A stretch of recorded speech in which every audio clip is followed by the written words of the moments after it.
بسم اللہ الرحمن الرحیم، السلام علیکم۔ گلوبل نیوز HD میں خوش آمدید۔ میں ہوں زین امتیاز۔ شامل کریں گے قومی ہیڈ لائنز۔ سارہ انعام قتل کیس، شاہنواز امیر کو سزائے موت سنا دی گئی، 10 لاکھ روپے جرمانہ عائد۔ اسلام آباد کی ڈسٹرکٹ اینڈ سیشن کورٹ نے ملزمہ سمینہ شاہ کو عدم ثبوت پر بری کر دیا۔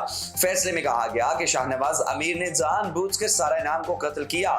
ملزم عدالت سے کسی رحم کا مستحق نہیں، ملزم کو مرنے تک پھانسی کے پھندے سے لٹکایا جائے۔ سارہ انعام کو 23 سپتمبر 2022 کو بے دردی سے قتل کیا گیا تھا۔ عدالت نے 9 دسمبر کو فیصلہ محفوظ کیا۔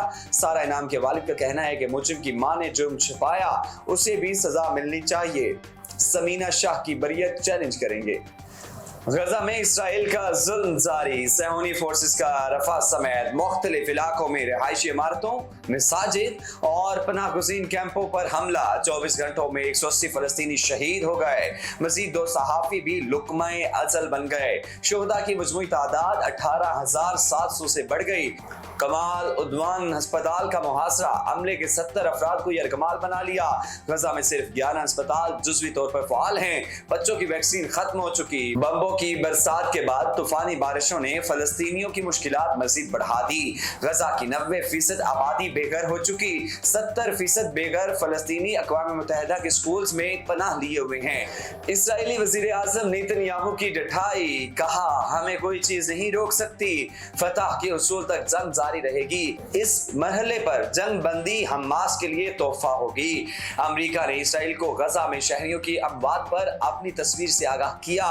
امریکی قومی سلامتی کے مشیر جان کربی بھی کہتے ہیں اسرائیل کو شہریوں کے خلاف فوجی کارروائیوں سے متعلق خبردار کر دیا۔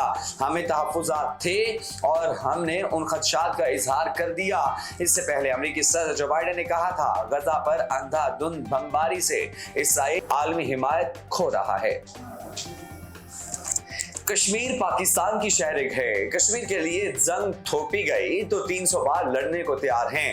نگراں وزیر اعظم انوار اللہ کاکڑ کا آزاد جموں کشمیر قانون ساز اسمبلی سے خطاب، کہا بھارتی سپریم کورٹ نے کشمیر سے متعلق غیر آئینی اور غیر قانونی فیصلہ دیا، آخر کب تک کشمیریوں کی آواز کو دبایا جا سکتا ہے؟ پاکستان کشمیریوں کی تحریک آزادی کی مکمل حمایت کرتا ہے۔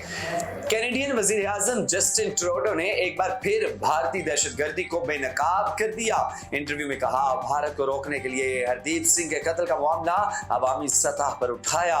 سکھ رہنما کے قتل میں بھارت کے ملوث ہونے کے شواہد ہیں جو اس طریقے سے ظاہر کریں گے کہ جیسے امریکہ نے کیے۔ G20 اجلاس میں بھارتی وزیر اعظم کے ساتھ معاملہ اٹھایا لیکن یہ مثبت ثابت نہیں ہوا۔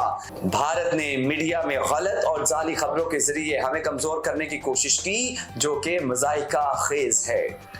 عدالتی معاونین کی تقرری کے لیے چیئرمین پیپلز پارٹی بلاول بھٹو کی درخواست منظور۔ سپریم کورٹ نے سابق وزیر اعظم ذوالفقار علی بھٹو صدارتی ریفرنس کی گزشتہ سماعت کا 3D حکم نامہ جاری کر دیا۔ عدالت نے حکم نامے میں کہا خالد جاوید، صلاح الدین، احمد زاہد، ابراہیم عمر کو عدالتی معاون مقرر کیا جاتا ہے۔ عدالتی معاونین کا تقرر آئینی قوانین اور قانونی امور میں شرکت کے لیے کیا گیا۔ ہیڈ لائنز آپ نے جانی ہے۔ نیوز اسٹوڈیو سے فی الوقت اتنا ہی۔ مزید خبروں سے باخبر رہنے کے لیے آپ دیکھتے رہیے گلوبل نیوز HD۔